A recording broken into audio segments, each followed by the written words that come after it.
में जिंदगी जिए बर झूठ बोलना है, झूठ बोलना है जरूरी।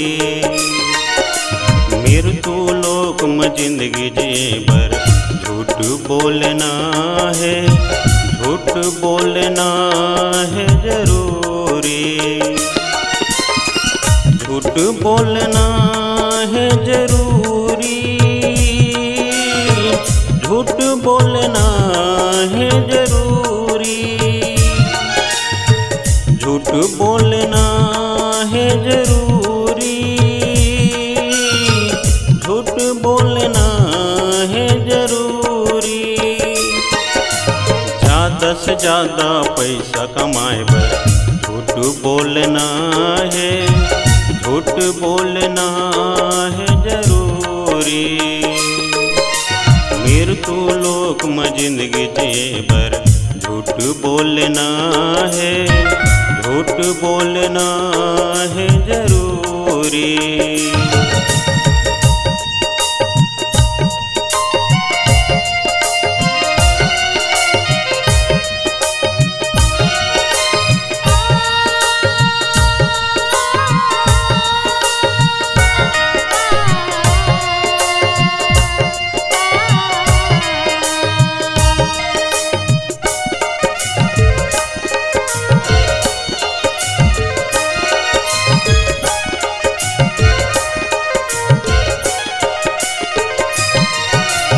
कोई हाय अपन जान के कारण, कोई हाय अपन पेट के कारण।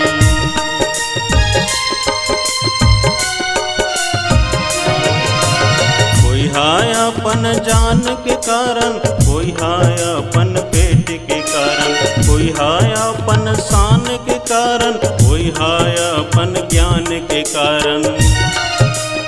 मृत्यु लोक में जिंदगी जिए बर झूठ बोलना है, झूठ बोलना है जरूरी।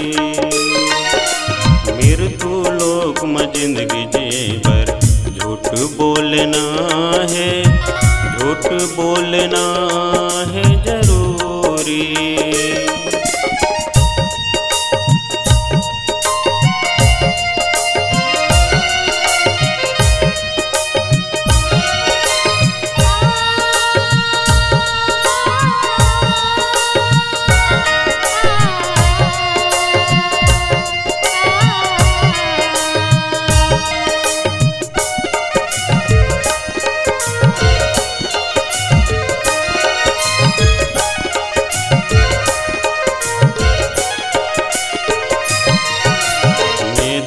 अपन वोट के खातिर, बेपरिहाय अपन धंधा के खातिर।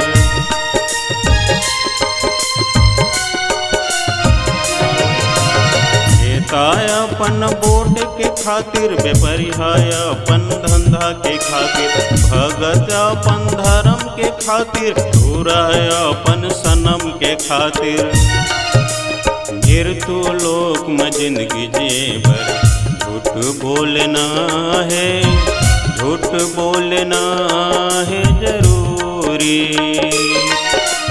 मृत्यु लोक में जिंदगी जिए बर झूठ बोलना है, झूठ बोलना है जरूरी।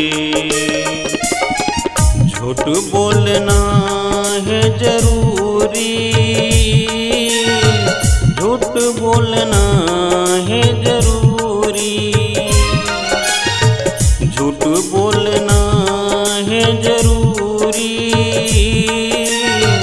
झूठ बोलना है जरूरी।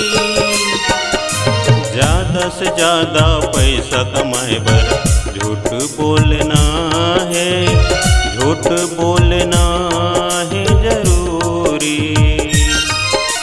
मृत्यु लोक में जिंदगी जिए बर झूठ बोलना है, झूठ बोलना है जरूरी।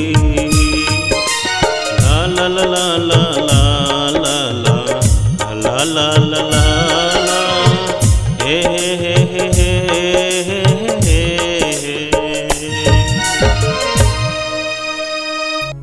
अगर आप आप अपने सुमधुर आवाज को जन जन तक पहुंचाना चाहते हैं तो चले आइए BS multi track digital recording studio Balpur सिरसिवा।